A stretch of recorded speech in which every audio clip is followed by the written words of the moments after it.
کله به چې ښځه د ښځې میړه مړ سو ښځه به چې په کور کې کېناستله ورته ویل یا به دا کوې یا به دا کوې لکه موږ تاسې افغانان غاټ پسې وکړه که یې نه کوې بیا به همدلته کښېنې باندې به نه وځې د موږ له کوره هغه به ویلې چې تا څه کوه ځوانه به وتلې بل ته یې نه ورپرېږدي بل به یې نه کېدلې ستي به همغلته په کور کې زړه سوله دا د چا په حق کې نازل سو دا آیات د طالبانو د منافقینو د مشرکینو د یهودیانو د کافرانو په حق کې دا نازل سوی هغوی کې دا عادت نن په من کې سته که نسته په افغانستان کې چې څومره شهیدان سوي دي ټولو ښځې ناستې دي که نه دي ناستې یعنې طالبانو ډېر د احتیاط ژوند نه ده او څه وایي چې هغه د دا داسې غیرتي ښځه ده څه غیرتي ده ته یې نه پرېږدي ته دومره غیرتي څه که نه ته بیا څه تندر وهلی چې تا ښځه مړه سوي نه وي بیا دې بله کړي نو ته بیا د غیرت ولې نه کوې چې په ښځو باندې کوي اصل دغه خبر نه ده او بیا طالبانو که بالفرض دا ښځه راجیګه سي داسې وایي چې زه مېړه کوم د ما حق ده شرعن مې حق ده نه اوسېږم دلته مېړه کوم تا نه کوم خپل بل مېړه کوم تا څه کار ده ما سره نو طالبانو ورونو بیا څه کوي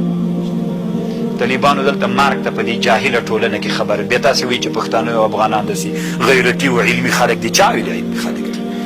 که دا جلۍ راجیګه سي طالبانو دا یې شرعي حق ده طالبانو چې زه څه کوم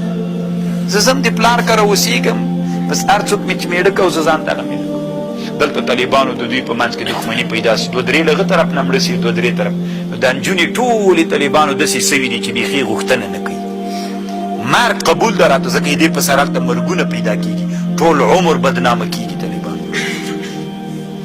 نه پوهېږم طالبانو چې تاسې به څه وخت درد درکې پیدا کېږي یو ورځ دې باندې تفکر وکړئ که تاسې نجونې وئ بیا داسې یو حالت سره مخ وئ یو ورځ خو تاسې طالبانو یو ورځ خو پردي ته په محتاج ژوند کې په پنجره کې تېر کړئ چې تاسې ته معلومات وسي ډېر لوی درد ده طالبانو دا اوس زه قسم کوم طالبانو که یوه نجلۍ داسې راجیګه سوله د افغانستان کې او غوښتنه یې وکړه زه د هغه کره نه اوسېږم د ورونو کره نه اوسېږم زه د پلار کره اوسېږم او طالبانو دا چې راجیګه سوله قوم به هم ټول پسې راجیګ سي موږ دروم بدلې پلار به یې مذهبي او که محکمې ته هم لاړه سي طالبانو زه څه فکر کوم چې والله اعلم را خلاصه به سي دا مسله به که را خلاصه به سي کاشکې طالبانو یو لوی انقلاب راغلی وی په دې مسله کې دغسې مسلو کې چې د ښځو په حق کې ظلم کېږي قیامت به راورسېږي دا مسلې اوس خو طالبانو لا ډېره ښه